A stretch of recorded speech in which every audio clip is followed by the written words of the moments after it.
सीताराम सीताराम। रामायण आप श्रवण कर रहे हैं भाग 20वां।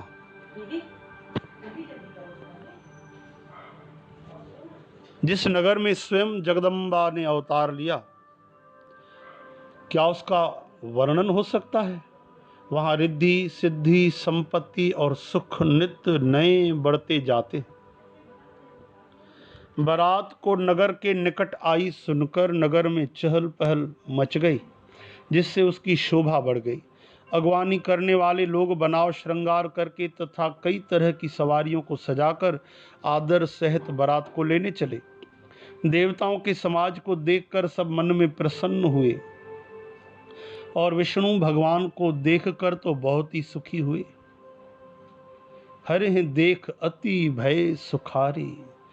किंतु जब शिव जी के दल को देखने लगे, तब तो उनके सब वाहन अर्थात सवारियों के हाथी घोड़े रथ के बैल आदि डर कर भाग चले।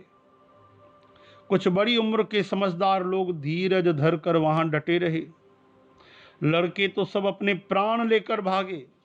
घर पहुंचने पर जब माता पिता पूछते हैं, तब वे भय से कांपते हुए शरीर से ऐसा वचन कहते हैं।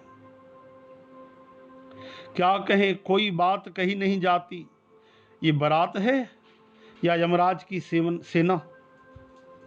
भोले बाबा की बारात है शिव जी की, तो यह बारात है या यमराज की सेना। दूल्हा पागल है और बैल पर सवार है। सांप कपाल और राख ही उसके गहने हैं। कही काह कही जाय न बाता, जम कर धार किधों बरी आता। बर बौराह बसह असवारा, ब्याल कपाल विभूषण छारा। दूल्हे के शरीर पर राख लगी है, सांप और कपाल के गहने हैं। वह नंगा जटाधारी और भयंकर है। उसके साथ भयानक मुख वाले भूत प्रेत पिशाच योगनियां और राक्षस हैं। जो बारात को देखकर जीता बचेगा, सचमुच उसके बड़े ही पुण्य हैं और वही पार्वती का विवाह देखेगा। लड़कों ने घर घर यही बात कही। महेश्वर शिव जी का समाज समझकर सब लड़कों के माता पिता मुस्कुराते हैं। उन्होंने बहुत तरह से लड़कों को समझाया कि न डर हो जाओ, डरो मत, डर की कोई बात नहीं। श्री राम जय जय राम, श्री राम जय जय राम। तन छार ब्याल कपाल भूषण नगन जटिल भयंकरा। संग भूत प्रेत पिशाच जोगिन बिकट मुख रजनी चरा। जो जियत रहे बरात देखत पुण्य बढ़, तेहि कर सही देखे सो उमा विवाह घर घर। बात असलर कन कही श्री राम श्री राम। समुझ महेश समाज सब जननी जनक मुस्काहे।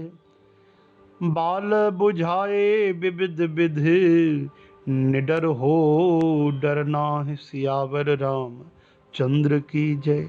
डरो मत। अगवान लोग बारात को लिवा लाए। उन्होंने सबको सुंदर जनवासे ठहरने को दिए। मैना माता पार्वती जी की माता ने शुभ आरती सजाई और उनके साथ की स्त्रियां उत्तम मंगल गीत गाने लगी। सुंदर हाथों में सोने का थाल शोभित है। इस तरह मैना खुशी के साथ शिव जी का परिछन करने चली। जब महादेव जी को भयानक वेश में देखा तो स्त्रियों के मन में बड़ा भारी भय उत्पन्न हो गया। बहुत ही डर के मारे भाग कर वे घर में घुस गई और शिव जी जहां जनवासा था वहां चले गए। मैना के हृदय में बड़ा दुख हुआ। उन्होंने पार्वती जी को अपने पास बुला लिया और अति स्नेह से गोद में बिठाकर अपने नील कमल के समान नेत्रों में आंसू भरकर कहा, जिस विधाता ने तुमको ऐसा सुंदर रूप दिया, उस मूर्ख ने तुम्हारे दूल्हे को बावला कैसे बनाया। हरे कृष्ण। अधिक स्नेह गोद बैठारी, श्याम सरोज नयन भरी बारी। जेह विद तुम्हि रूप अस दीना, तेह जड़ बर बाउर कस कीन्हा। जिस विधाता ने तुमको सुंदरता दी, उसने तुम्हारे लिए वर बावला कैसे बनाया? जो फल कल्प वृक्ष में लगना चाहिए वह जबरदस्ती बबूल में लग रहा है। मैं तुम्हें लेकर पहाड़ से गिर पड़ूंगी, आग में जल जाऊंगी, समुद्र में कूद पड़ूंगी, चाहे घर उजड़ जाए और संसार भर में अपकीर्ति फैल जाए, पर जीते जी मैं इस बावले वर से तुम्हारा विवाह न करूंगी। अब देखिए ये कौन कह रही हैं? पार्वती जी की माता, माता मैनावती। कौन शिव जी को पहचान सकता है? आशुतोष और ढरदानी, त्रिलोकपति भगवान भोलेनाथ, उनके लिए ऐसे विचार आ रहे हैं। क्या कहती हैं माता मैनावती? कसकी न बर बोराह विद जेहि तुम्हि सुंदरता दई। जो फल चाहिए सुर तरुहि सोबर बस बबूरह ला गई। तुम सहित गिरते गिरों पावक जरों जल निधि मोह परों। घर जाऊं अपजस हो जग जीवत विवाह न हो करों। जीवत विवाह न हो करों। जीते जी मैं इस बावले वर से तुम्हारा विवाह न करूंगी। शिव जी को बावला कहते। हरे राम, श्री राम जय राम, जय जय राम, श्री राम जय राम, जय जय राम। हिमाचल की स्त्री मैना को दुखी देखकर सारी स्त्रियां व्याकुल हो गई। मैंने अपनी कन्या के स्नेह को याद करके विलाप करती, रोती और कहती थी। मैना अपनी कन्या के स्नेह को याद कर विलाप करती है, रोती है, कहती है। भई बिकल अबला सकल दुखित देख गिरनार। कर विलाप रोदत बदत सुता स्नेह संभार। सियावर रामचंद्र की। मैंने नारद का क्या बिगाड़ा था जिन्होंने मेरा बसता हुआ घर उजाड़ दिया, और जिन्होंने पार्वती को ऐसा उपदेश दिया कि जिससे उसने बावले वर के लिए तप किया। पार्वती माता की मैनावती कहती, शिव जी के ऐसे भयानक स्वरूप को देखकर शिव जी को पहचान नहीं पाई कि ये साक्षात भगवान है। बाहरी स्वरूप पे देखकर डर गई। मैनावती माता कहती है, सचमुच उनके न किसी का मोह है न माया, न उनके धन दौलत है, न घर है, न स्त्री है। वे सबसे उदासीन हैं, इसी से वे दूसरे का घर उजाड़ने वाले।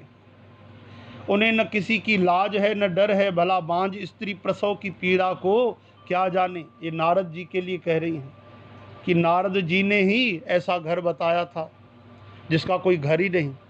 ऐसा दूल्हा शिव भोलेनाथ, जिनका न रहने का कोई मकान, न धन, न दौलत, न कोई सुविधा, और ऐसा भयानक स्वरूप की देख के बाराती और दूल्हे को देखकर लोग डर रहे हैं, भाग रहे हैं। माता को विकल देखकर पार्वती जी विवेक से भरकर कोमल वाणी बोली, हे माता, जो विधाता रच देते हैं वह टलता नहीं। ऐसा विचार कर तुम सोच मत करो। जो मेरे भाग्य में बावला ही पति लिखा है तो किसी को क्यों दोष लगाया जाए। हे माता, क्या विधाता के अंक तुमसे मिट सकते हैं? व्यर्थ के कलंक का टीका मत लो। हे माता, कलंक मत लो, रोना छोड़ो। ये अवसर विषाद करने का नहीं, दुख करने का नहीं। मेरे भाग्य से जो दुख सुख लिखा है उसे मैं जहाँ जाऊंगी वहीं पाऊंगी। पार्वती जी के ऐसे विनय भरे कोमल वचन सुनकर सारी स्त्रियां सोच करने लगी और तरह तरह से विधाता को दोष देकर आंखों में आंसू बहाने लगी। इस समाचार को सुनते ही हिमाचल उसी समय नारद जी और सप्त ऋषियों को साथ लेकर अपने घर गए।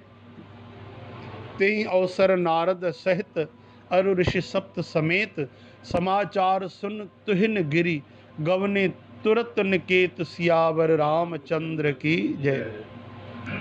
तब नारद जी ने पूर्व जन्म की कथा सुनाकर सबको समझाया और कहा कि हे मैना,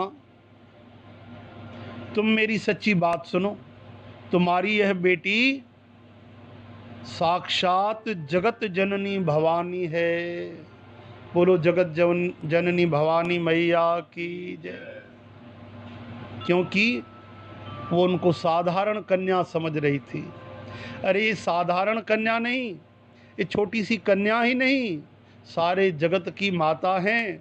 ये अजन्मा हैं, लीला से जन्म लिया, अनादि हैं, सदा से हैं, अविनाशिनी शक्ति हैं, सदा शिव जी के आधे अंग में रहती हैं।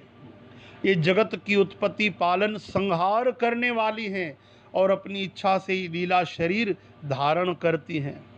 पहले दक्ष के घर जाकर जन्मी थी, तब इनका नाम सती था। बहुत सुंदर शरीर पाया था, वहाँ भी सती शंकर जी से ही ब्याही गई थी। ये कथा सारे जगत में प्रसिद्ध है।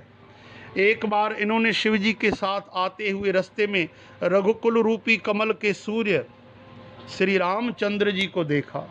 तब इन्हें मोह हो गया। इन्होंने शिव जी का कहना न मानकर संदेह में भरकर सीता जी का वेश धारण कर लिया।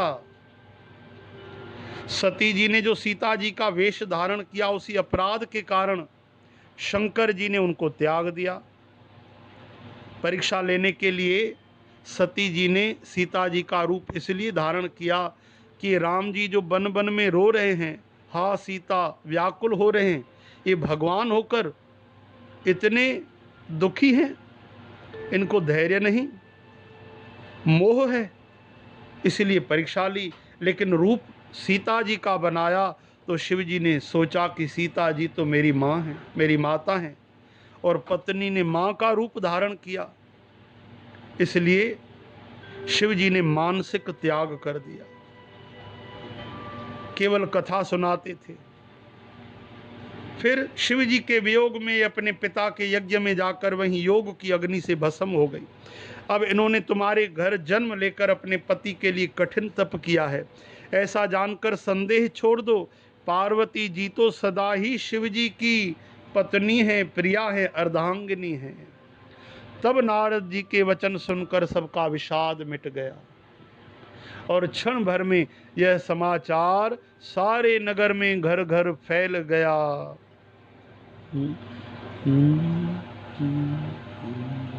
सुन नारद के वचन तब सब कर मिटा विषाद, क्षण मह व्यापे सकल पुर, घर घर यह संवाद, सियावर रामचंद्र की जय।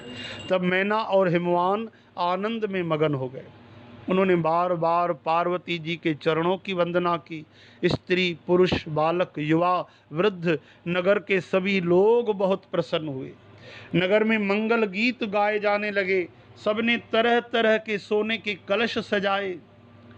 पाक शास्त्र में जैसी रीत है उसके अनुसार अनेक तरह की जोनार हुई, यानी भोजन के विद्या में जैसे जैसे व्यंजन हैं, अनेक तरह की रसोई बनी।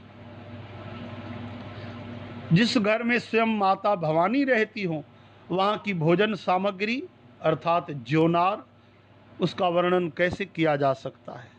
हिमाचल पार्वती जी के पिता आदर में भरकर सब बारातियों को श्री विष्णु, श्री ब्रह्मा और सब जाति के देवताओं को बुलाते हैं। भोजन करने वालों की बहुत सी पंगतें बैठी। चतुर रसोई परोसने लगे। स्त्रियों की मंडलियां देवताओं को भोजन करते जानकर कोमल वाणी से गालियां देने लगी। गालियां जो शादी में, विवाह में मंगल गीत के रूप में दी जाती हैं। सब सुंदरी स्त्रियां मीठे स्वर में गालियां देने लगी और व्यंग्य भरे वचन सुनाने लगी। देवता विनोद सुनकर बहुत सुख अनुभव करते हैं, इसलिए भोजन करने में बड़ी देर लगा रहे हैं। भोजन के समय जो आनंद बढ़ा वह करोड़ों मुंह से भी कहा नहीं जा सकता। भोजन कर चुकने पर सबके हाथ मुंह धुलवाकर पान दिए गए। तब पान बड़े शुद्ध होते थे, तांबुल, उससे मुख शुद्ध हो जाता था। ठाकुर जी को पान का भोग लगता है। सबको पान दिए गए, फिर सब लोग जो जहां ठहरे थे वहां चले गए। गारी मधुर स्वर देहि सुंदर, व्यंग्य बचन सुनावहि, भोजन करहि सुर अति विलंब, विनोद सुन सच पावहि, जेवत जो बड़ो आनंद, सो मुख कोटि हूँ न परै कहो, अचवाएं दीने पान गवने, बास जह जाको रहो। श्री राम श्री राम श्री राम श्री राम। फिर मुनियों ने लौटकर हिमवान को लगन पत्रिका सुनाई और विवाह का समय देखकर देवताओं को बुला भेजा कि मुहूर्त की घड़ी आ गई। बहुर मुनन हिमवंत कहूँ, लगन सुनाई आय, समय बिलोक विवाह कर, पठे देव बोलाए, सियावर रामचंद्र की जय। सब देवताओं को आदर सहित बुलवा लिया और सबको यथा योग्य आसन दिए। वेद की रीति से वेदी सजाई गई और स्त्रियां सुंदर श्रेष्ठ मंगल गीत गाने लगी। वेदिका पर एक अति सुंदर दिव्य सिंहासन था, जिसकी सुंदरता का वर्णन नहीं किया जा सकता, क्योंकि वह स्वयं ब्रह्मा जी का बनाया हुआ था। ब्राह्मणों को सिर नवाकर हृदय में अपने स्वामी श्री रघुनाथ जी का स्मरण करके शिव जी उस सिंहासन पर बैठ गए। बोलो गौरी शंकर भगवान की जय। फिर मुनीश्वरों ने पार्वती जी को बुलाया, सखियां श्रृंगार करके उन्हें ले आईं। पार्वती जी के रूप को देखते ही सब देवता मोहित हो गए। संसार में ऐसा कवि कौन है जो मैया पार्वती की सुंदरता का वर्णन कर सके। जगदम्बिका जानी भव भामा, सुरन मनहि मन कीन प्रणामा।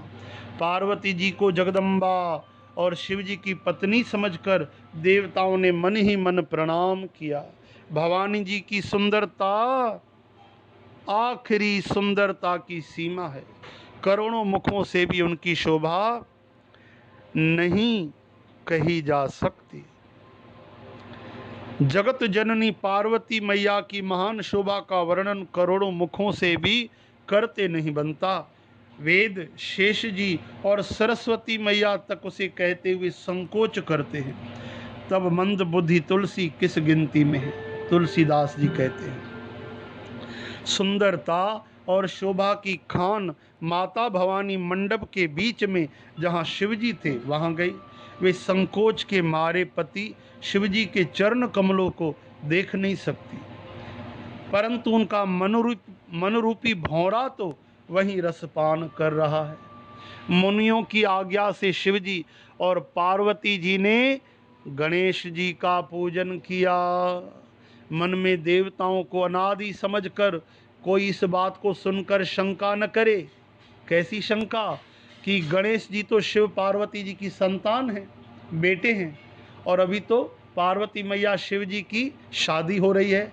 अरे शादी अभी हो रही है और बेटा हुआ नहीं, पहली बेटे की पूजा कैसे हो गई। इसलिए संदेह मत करना कि अभी विवाह से पूर्व ही वे कहाँ से आ गए, क्योंकि वे अनादि हैं, परमात्मा हैं। ये तो मेरे गोविंद की, प्रभु की, शिव जी की लीला है। वो तो सदा से हैं। कई बार युग बदलते जाते हैं, कल्प गुजर जाते हैं, लेकिन वो तो सदा रहते हैं। मुनि अनुशासन गणपति हैं, पूजे हूँ शंभु भवान, को सुन संशय करे जने, सुर अनादि जिय जान, सियावर रामचंद्र की जय।